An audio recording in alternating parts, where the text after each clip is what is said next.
अब रुख करते हैं इस्लामाबाद का। रिपोर्ट कर रहे हैं Rana Mohammad Naeem, bureau chief BBC Urdu. Army chief general Asim Munir का साबिक अफसरान के एजाज़ में इस्तकबालिया। साबिक सिपाह सालार जनरल राहिल शरीफ और जनरल कायानी मौजूद।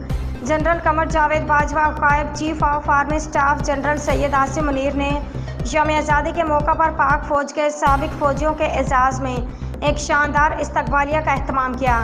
इस तकरीब में रिटायर्ड फ़ौजी अफसरान और सिपाहियों की एक बड़ी तादाद ने शिरकत की। इस मौके पर army chief general Syed Asim Munir ने रिटायर्ड फ़ौजी अफसरान और जवानों की खिदमात को दिली खराज तहसीन पेश किया।